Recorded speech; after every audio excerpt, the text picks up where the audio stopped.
오늘은 세 번째로 여러분 가지신 교재로 16페이지입니다. 화평에 대해서 공부하겠습니다.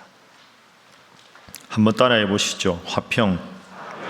나의 평안을 너에게 주노라. 여기서 나가 누굴까요? 예수님이 가진 평안을 우리에게 주신다. 자, 이제 9가지 중에서 오늘 세 번째입니다. 첫 번째 뭐였습니까? 사랑, 그 다음에 희락, 오늘이 화평, 오래 참음, 자비, 양선, 충성, 온유, 절제, 이렇게 9가지입니다. 오늘은 화평인데 화평, 평안, 평화, 이건 다 같은 말입니다. 화평이라고도 하고 평안이라고도 하고 평강이라고도 하고 평화라고도 하고 여러 가지 의미가 있습니다. 우리말로 굳이 하자면 안녕입니다. 안녕. 안녕하십니까 할 때 여러분, 안녕이라는 단어가 얼마나 뜻이 많습니까? 평안하시지요? 별일 없으시지요? 강령하시지요? 무고하시지요? 행복하시지요? 이런 게 다 포함되어 있듯이 성경에서 말하는 화평, 평안, 평강, 이런 건 다 같은 말씀이다, 이렇게 기억하시고요. 자, 우리 16페이지 밑에 요절이 있습니다. 다시 한번 읽어봅니다. 시작. 평안을 너희에게 끼치노니 곧 나의 평안을 너희에게 주노라. 내가 너희에게 주는 것은 세상이 주는 것과 같지 아니하니라. 너희는 마음에 근심하지도 말고 두려워하지도 말라. 아멘. 자, 앞부분에 우리 예수님께서 나의 평안을 너에게 준다. 그러니까 나의 평안을 준다 하는 말은 이미 있는 세상의 평안과 내가 주는 평안은 다르다. 그러니까 예수님이 따로 나의 평안을 주겠다. 나의 평안을 받으면 어떻게 되느냐? 후반부에 보면 근심과 두려움이 사라지게 된다. 우리는 세상적인 평안이 일시적으로 있다가 사라지기 때문에 끊임없이 걱정하고 두려워하는데, 주님이 주시는 평안은 근심과 두려움이 없다. 그럼 이 평안을 받으면 우리가 얼마나 행복하겠습니까? 예수님은 어떻게 이런 말씀을 하실 수 있었을까? 예수님이 가진 평안은 어떤 모습이었는가? 자, 먼저 17페이지 보면서 공부를 좀 하겠습니다. 오늘 본문이 요한복음 14장 27절 말씀인데, 요한복음 14장에서 이 말씀을 하시기 전에 어떤 말씀이 있었느냐 하면 13장에 예수님께서 가룟유다의 배반을 예언하십니다. 예언하시기 전에 예수님이 제자들 발을 씻기시거든요. 그 예수님 마음이 어떠셨을까요? 하나하나 제자들 발을 씻겨주시는데, 그 제자들이 좀 있다가 가룟유다는 배반하고 다른 제자들은 예수님이 십자가에 달려 돌아가실 때 도망가고, 진짜 발을 씻기고 싶겠습니까? 그런 생각하면 그냥 발을 이렇게 꼬집고 이렇게 좀 미안하다 이러고는 좀 그러고 싶은 마음이 들 수도 있는, 인간적으로. 근데 예수님은 다 허리에 수건을 두르시고 무릎을 꿇고 제자들 발을 하나하나 정성스럽게 닦아주셨습니다. 그랬는데 가룟유다가 배반을 합니다. 자, 그리고 예수님께서 13장 31절부터 보면 내가 죽을 것이다 하는 죽음을 암시하시고, 그리고 베드로가 부인할 것을 미리 예언하십니다. 그러니까 가룟유다가 배반하고 예수님은 돌아가시고 반장제자 베드로는 부인하고, 이런 13장의 배경에서 주님은 마음이 엄청나게 우리 생각에 불편할 수 있는데, 세상적으로 보면 나의 평안을 너에게 주노라. 베드로가 나를 부인해도, 가룟유다가 나를 팔아도, 내가 십자가에 죽어도 나는 지금도 마음이 평안하다. 이게 우리와 예수님의 수준 차이다, 이렇게 볼 수가 있습니다. 제가 썼는데, 이런 참담하고 감당이 어려운 상황에서 주님께서 그렇게 말씀하셨습니다. 그리고 14장 딱 넘어오면 1절에 하시는 말씀이 있습니다. 14장 1절 말씀. 자, 화면 보시죠. 함께 읽습니다. 시작. 너희는 마음에 근심하지 말라. 하나님을 믿으니 또 나를 믿으라. 아멘. 너희는 마음에 근심하지 말라. 여러분, 좋은 일이 많아져서 마음이 평안해져서 봤지 너희들아, 나처럼 근심하지 마. 다 잘 되게 돼 있어. 이게 좋은데 지금 가룟 유다가 예수님 팔고 자신은 돌아가시고 그것도 십자가에서 제자들 다 도망가고 베드로도 부인하고 이런 상황을 다 알고 계시면서 근심하지 말아라. 나는 근심하지 않는다. 야, 이게 어떻게 가능할까? 우리가 마음에 평안이 있으려면 마음에 걱정 근심이 없어야 평안할 수 있는데 예수님은 걱정 근심할 수 있는 이 모든 어려운 상황에서도 근심하지 않는다. 너희도 근심하지 말라. 이렇게 말씀을 하십니다. 여러분, 우리는 근심 걱정이 참 많습니다. 여러분도 그러시지 않습니까? 근심 걱정이 없을 수가 없습니다. 그런데 여러분 아마 이 책 들어보셨을 텐데요. 화면 한번 보시죠. 어니 젤린스키라는 사람이 쓴 책이 있습니다. 느리게 사는 즐거움. 저 책 제목 들어보셨습니까? 죄송합니다. 저 책 내용에서 근심 걱정에 대해서 분석을 해놓았습니다. 자, 그 다음 페이지 한번 보시죠. 이 젤린스키에 의하면 우리가 하는 걱정 전체를 100으로 보면 40%는 절대 앞으로 일어나지 않을 사건들에 대해서 미리 그렇게 되면 어떡할까? 안 일어나는 일인데 미리 앞당겨서 걱정하는 게 40%. 그 다음에 이미 일어나서 벌어져 버린 일에 대한 걱정이 30%. 그러니까 현재가 아니라 미래와 과거죠. 그리고 세 번째는 아주 사소한 것들. 오늘 아침에 뭐 먹지? 뭐 이런 거. 뭘 먹긴요? 국밥 먹고 가면 되지. 그죠? 그러니까 안 일어날 일에 대한 게 40%, 일어난 일에 대한 걱정이 30%, 아주 걱정 안 해도 그저 저절로 해결될 사소한 것에 대한 게 22%. 그 다음에 보십시오. 4%는 우리가 바꿀 수 없는 사건. 우리가 바꿀 수 없는 건 걱정 하나 안 하나 그냥 알아서 될 텐데 뭘 걱정합니까? 그럼 결국 뭐가 남습니까? 우리가 하는 걱정거리의 나머지 4%만 진짜 사건에 대한 것. 그러니까 100을 걱정하면 4% 정도는 조금 신경 쓰고 96%는 전혀 쓸데없는 걱정이다. 여러분, 저 가만히 생각하면 진짜 맞는 말입니다. 우리가 하는 걱정 중에 대부분은 별로 걱정 안 해도 되는 걸 사서 이렇게 최선을 다해서 걱정거리를 끌어모아가지고 한숨 푹푹 쉬고 걱정하고 근심합니다. 여러분, 걱정한다고 근심한다고 뭐 인생이 달라지든가요? 결과가 달라집니까? 아닙니다. 걱정 그렇게 많이 할 거 없습니다. 뭐 이래 살아도 한평생이고 저래 살아도 한평생이고, 아니 그리고 이렇게 생각하고 돌아가면 하나님 품에 가서 영원히 천국 가서 살면 되지 뭐 그렇게 걱정 하나 안 하나. 이래 살아도 한평생 저래 살아도 한평생이다. 주님께서 말씀하시지 않았습니까? 근심하지 말아라. 옆에 분들과 웃으면서 이야기하겠습니다. 너무 걱정하지 마시기 바랍니다. 한 번 더 하겠습니다. 다 잘 될 줄로 믿습니다. 네, 아멘은 했는데 마음이 불편하다. 자, 주님께서 가르쳐 주신 중요한 구절 하나 있습니다. 빌립보서 4장 6절 말씀. 여러분, 마음에 불편함이 있고 근심 걱정이 생길 때마다 꼭 이 구절을 써놓고 기억하십시오. 외우면 더 좋습니다. 걱정 근심이 생길 때마다 항상 우리가 외워야 할 말씀. 자, 빌립보서 4장 6절 함께 읽습니다. 시작. 아무것도 염려하지 말고 다만 모든 일에 기도와 간구로 너희 구할 것을 감사함으로 하나님께 아뢰라. 아멘. 자, 잘 보십시오. 아무것도 염려하지 말아라. 근데 염려가 안 생길 수가 없는데 어떡합니까? 그래서 주님께서 기도와 간구를 해라. 인간적인 염려 대신에 기도하고 간구해라. 주님, 제 마음에 평안이 없습니다. 자꾸 걱정거리만 제 마음속에 쌓입니다. 기도하기를 원합니다. 제 마음에 기도하게 해주십시오. 그리고 중요한 건 기도할 때 감사함으로 아뢰라. 이렇게 말씀하셨습니다. 그러니까 여러분, 걱정 근심이 내 마음속에 자리 잡을 때마다 걱정 대신에 뭘 하라고요? 기도하라. 기도의 시작은 뭘로 하라? 감사함으로 하라. 아무것도 염려하지 말고 오직 모든 일에 기도와 간구로 너희 구할 것을 감사함으로 하나님께 아뢰라. 그리하면 모든 지각에 뛰어난 하나님의 평강이 너희 마음과 생각을 지키시리라. 여러분 믿습니까?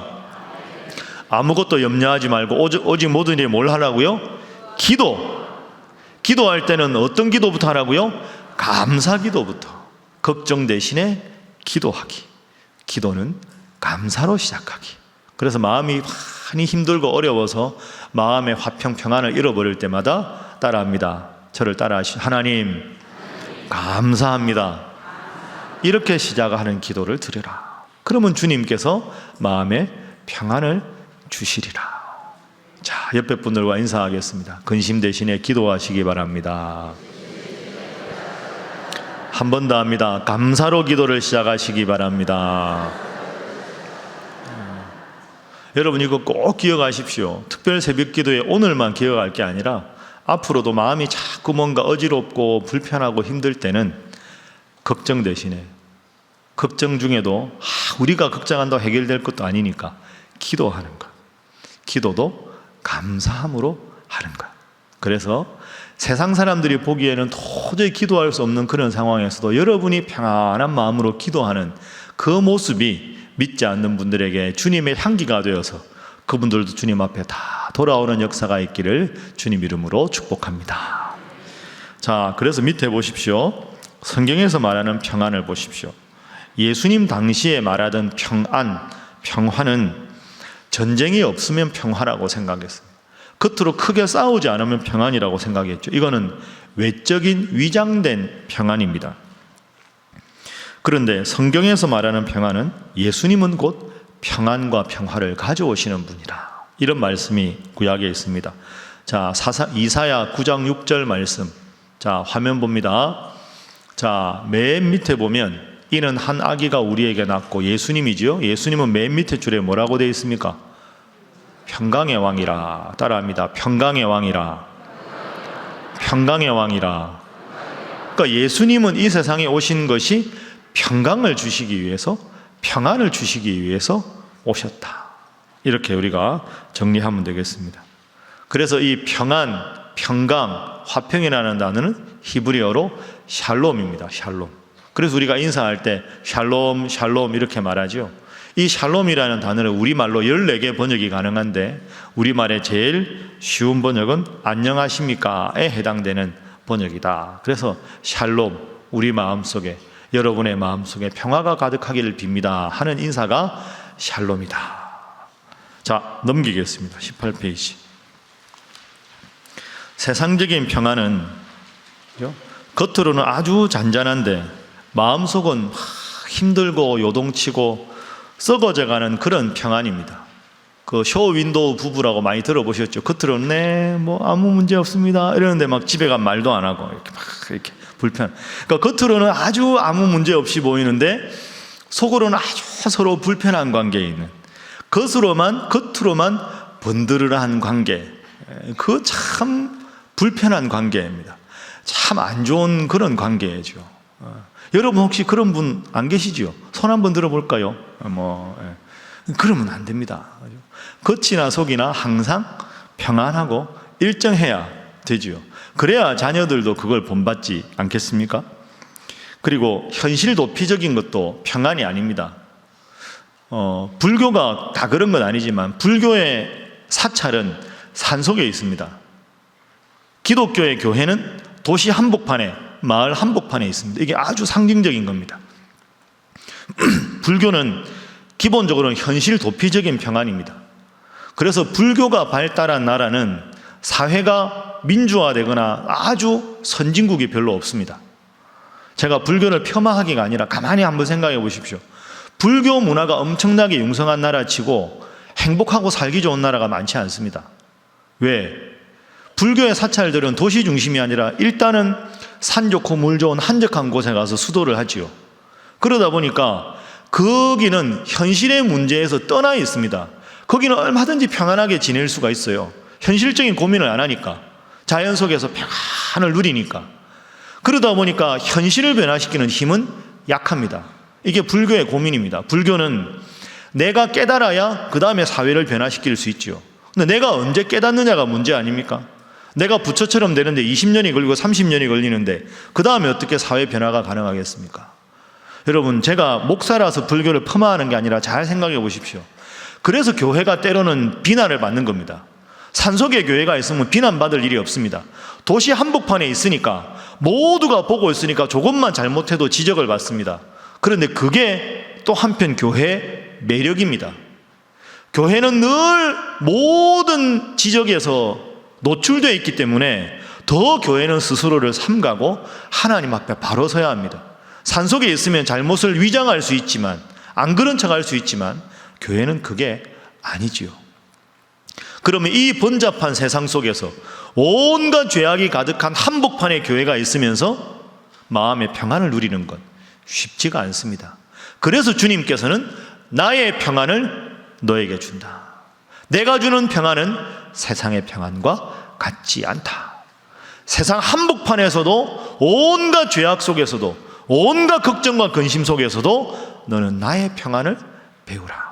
이것이 적극적인 기독교의 평안입니다. 오늘도 새벽기도 끝나고 나가면 여러분의 마음을 참 불편하게 하고 한숨 쉬게 하고 걱정과 근심거리가 많을지라도 아무것도 염려하지 말고 오직 모든 일에 기도와 간구로 여러분이 구할 것을 뭐함으로 감사함으로 하나님께 아뢰므로 주님만이 주실 수 있는 그 어떤 다른 종교도 줄 수 없는 평안을 느낄 수 있기를 주님 이름으로 축복합니다.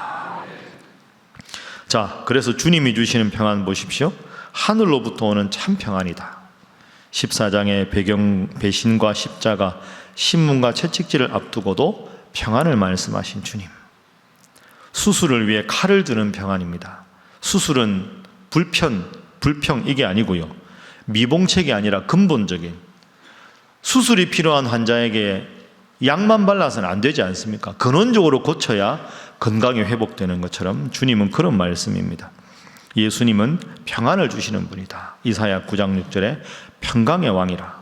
그리고 예수님께서 14장에 또 약속하신 게 나는 하늘나라로 가지만 보혜사를 주겠다. 보혜사가 누굽니까? 성령 하나님. 성령 하나님 우리에게 평안을 주시는 분이다. 이걸 기억하십시오. 여러분, 제가 한 가지 여쭤보겠습니다. 세굴라가 뭡니까? 세굴라. 처음 듣는 것처럼 저를 쳐다보십니까? 보물입니다. 보물. 나는 하나님의 보물이다. 어제 했을 때 보물을 나는 하나님의 소유다. 출애굽기 19장 5절이 보물이 히브리어로 뭐라고 말씀드렸습니까? 세굴라입니다. 세굴라. 따라합니다. 나는 하나님의 보물이다. 그럼 여러분, 어제 말씀 기쁨, 희락과 오늘 평안을 연결시켜 보면 내가 하나님의 보물인데, 보물 아닌 다른 많은 것 중에서 특별히 내가 하나님의 보물이 되었는데 하나님께서 보물 같은 나를 안 지키실 리가 없지 않습니까? 세상 속에 아무리 세상 사람들과 함께 살아도 내가 주님 부르기만 하면 주님 앞에 보물인 저를, 주님 앞에 보물인 여러분들을 우리 주님께서 지키시는 줄로 믿습니다. 자, 다시 한번 오른손 들겠습니다. 따라합니다. 나는 하나님의, 그 다음 뭐죠? 따라합니다. 보물이다. 다시 합니다. 나는 하나님의 보물이다. 옆에 분들과도 인사하겠습니다. 성도님은 하나님의 보물입니다. 나만 보물이 아니라 다 서로 보물이니까 보물을 보물로 대할 수 있어야 합니다. 그럼 우리 신일교회는 뭘까요? 보물 창고. 다 여러분이 보물입니다. 여러분, 세상은 어떻게 바라보느냐에 따라서 참 다릅니다. 불평하는 사람은 늘 매사에 불평하고요, 매사에 기뻐하는 사람은 늘 매사에 기뻐하지 않습니까? 나는 참 쓸모없는 존재다, 나는 참 무기력한 존재다 생각하면 모든 것에 자신감이 없고 마음에 평안이 없습니다. 그런데 나는 만왕의 하나님께서 나에게 너는 나의 보물이다 말씀하셨고, 여러분들 서로에 대해서도 보물이라고 말씀하셨고, 우리 신일교회가 보물창고라 말씀하셨다. 이 거룩한 자긍심을 가지시고 근심 대신에 기도하시고 서로를 바라볼 때도 불평과 미움이 아니라 화평과 평안으로 바라보시는 여러분 모두가 되시기를 주님 이름으로 축복합니다. 옆에 분들과 인사하겠습니다. 주님 사랑으로 사랑합니다. 그렇습니다. 나도 보물, 너도 보물. 이제 마지막 한 가지만 정리하겠습니다. 자, 제가 지금까지 여러분과 오늘 나눈 말씀은 내가 근심할 필요가 없다. 근심 대신에 감사함으로 기도하면 내 마음의 평안을 주신다. 이 말씀인데, 또 하나 생각하면 세상이 나만 사는 게 아닙니다. 나만 평안하면 되는 게 아니라 관계가 중요한데, 누군가와 내가 불편한 관계에 있으면 나 혼자 평안했다가 그분 보면 마음이 확 이렇게 요동치고 어렵고 힘들습니다. 그러면 내가 혼자 있을 때 평안한 것뿐 아니라 더불어 있을 때 평안해야 되는데, 여러분 혹시라도 지금도 누군가와 불편하고 미워하고 불신하고 저분은 좀 얼굴 안 봤으면 좋겠다, 그런 분들 다 있으시죠? 고개 끄덕여 보시죠. 그거 어떻게 할까요? 이게 문제 아닙니까? 그럴 때마다 우리 마음의 평안이 깨지는 거죠. 그럴 게 아닌데, 예수님은 믿는 사람만 위해서 돌아가신 게 아니라 믿지 않는 사람 위해서 돌아가셨는데, 내가 누군가를 미워한다, 그 얼마나 주님께서 슬퍼하실 일입니까? 제가 늘 새벽 기도회 때 자주 말씀드리는데요, 엉뚱하게 행동을 하거나 정말 그러면 안 되는데 잘못하는 분이 있으면 마음이 불편해질 수 있습니다. 그런데 중요한 건 미워하면 안 됩니다. 정죄하기 때문에 미워하는 거고요, 사랑하면 안타까움이 생깁니다. 안타까움이 생겨야 기도할 수 있습니다. 이게 여러분 엄청난 중요한 차이입니다. 여러분이 지금 저한테 목사님은 그럼 미워하는 사람 한 사람도 없습니까? 라고 물으면 제가 강대상에서 거짓말 하겠습니까? 저는 거짓말 안 하고 한 명도 미워하는 사람은 없습니다. 다만 안타까운 상황은 있습니다. 여러분, 이게 궤변이 아닙니다. 미운 마음이 들고 정죄하는 마음이 드니까 저 사람 왜 저래 하고 미운 겁니다. 정죄하는 마음에서 미움이 생기고요, 사랑하는 마음인데 저러시면 안 되는데 하면 안타까움이 생기는 거죠. 안타까움이 생겨야 그분을 위해서 기도가 가능합니다.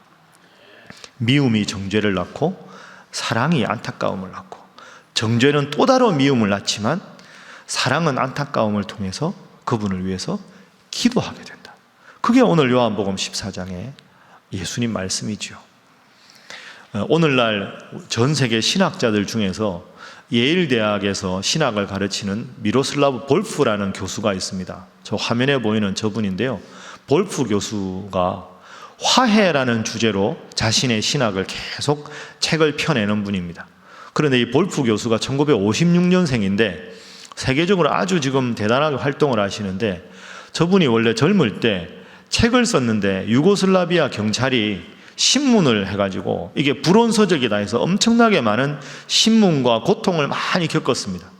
그러니까 젊을 때 이 사람이 신학자로 활동을 시작할 때 자기가 쓴 책 때문에 너무 끔찍한 고통과 신문을 당해서 마음에 너무너무 힘든 일이 많았어요. 이 사람이 원래 크로아티아 사람이거든요. 대부분 신학자들은 독일이나 영국이나 미국인데 크로아티아라는 작은 나라에서 태어나서 그렇게 젊을 때 우리로 말하면 고문과 신문을 받으니까 이 사람이 신학자로 크기가 힘들었죠. 그래서 이 사람은 평생 자기가 받은 그 끔찍한 일을 되새기면서 화해, 평화, 이걸 주장하는 분이 볼프 교수입니다. 그 미로슬라브 볼프 교수가 2016년에 책을 한 권 썼는데요, 책 제목이 기억의 종말입니다. 기억의 종말. 그런데 부제가 참 멋있습니다. 부제가 잊히지 않는 상처와 포옹하다. 잊히지 않는 상처와 포옹하다. 여러분 혹시 누군가와 관계하다가 상처받을 때 있지 않습니까? 그래서 우리 평안이 깨지는데, 내가 진짜 잊어지지 않는 그 상처와 포옹을 한다. 주님 안에 진정한 화해를 하고 평안을 누린다 하는 거죠. 잊히지 않는 상처와 포옹하다. 저는 참 이 부제가 멋있습니다. 제가 이 볼프 교수 책 중에서 인상적인 구절 몇 구절만 인용을 해서 화면으로 올렸습니다. 여러분 한번 잘 보시고 마음에 와닿는 구절들은 한번 기억해 보시기 바랍니다.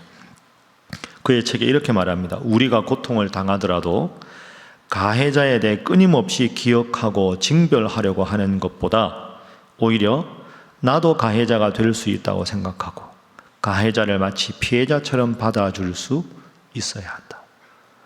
이게 본인이 그런 일을 당했으니 거죠. 우리가 고통을 당하면 가해자에 대해서 자꾸 기억합니다. 저 사람 나한테 저런 말 했었는데, 저 사람 나 저렇게 했는데 가만 안 둬. 그렇게 하기보다 나도 누군가에게 가해자가 될 수 있다고 생각하고 그분도 연약한 죄인이니까 피해자처럼 받아줄 수 있어야 한다. 자, 그 다음 문장입니다. 기억의 종말이라고 하는 것은 기억의 목적이다. 기억하지 않는 게 기억의 목적이라는 거죠. 나쁜 상처, 그 기억을 씻어내는 겁니다. 이것을 다른 말로 하면 사랑이다. 그리스도 예수님을 통해서 보여주신 하나님의 사랑을 끊임없이 생각하면 그것이 우리의 아픈 기억을 끝내게 만든다.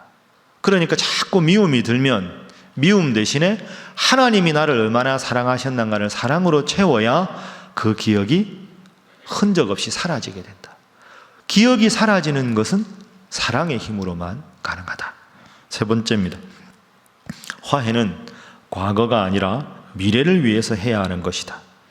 우리가 기독교인이기 때문에 그리스도의 십자가 부활이라는 관점으로 많은 고통받는 사람과 연대하고 화해하고 사랑의 공동체로 나가야 한다. 화해는 과거가 아니라 미래를 위해서 하는 것이다.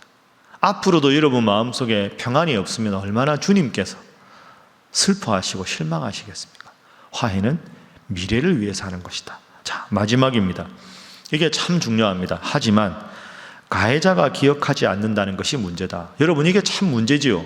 나한테 상처 준 사람이 기억도 못하니까 상처받는 거 아닙니까? 하지만 가해자가 기억하지 않는다는 것이 문제다. 화해에서 가장 중요한 것은 하나님이 하시는 일이지만 그 다음에 피해자가 먼저 화해를 시작해야 한다는 것이다.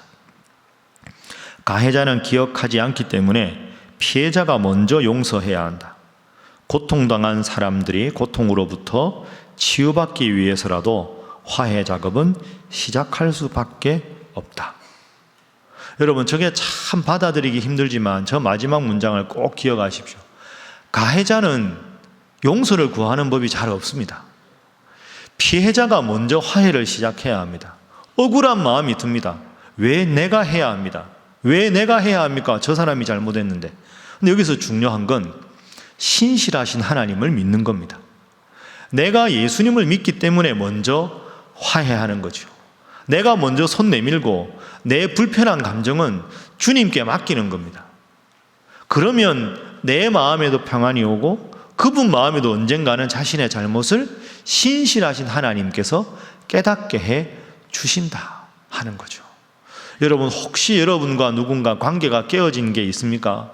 그것 때문에 우리 마음에 화평과 평안이 없으면 주님 얼마나 안타까워 하시겠습니까? 여러분이 먼저 화해하십시오. 자존심 그거 다 내려놓고 미운 감정 내려놓고 먼저 화해하십시오.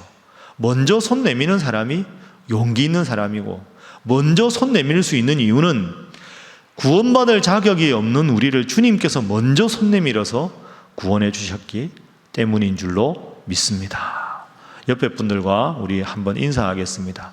먼저 화해하시기 바랍니다. 다시 한번 합니다. 이것이 주님의 마음입니다. 자, 오늘 말씀 전체로 정리하겠습니다.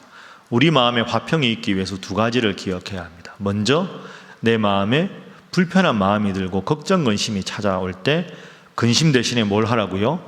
기도한다. 기도는 무엇으로 시작한다? 감사로 시작한다.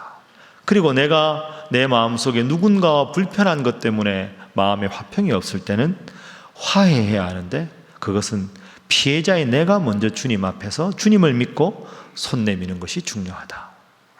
어렵지만 이 두 가지 말씀 도전으로 삼고 열심히 노력할 수 있기를, 기도할 수 있기를 주님 이름으로 축복합니다.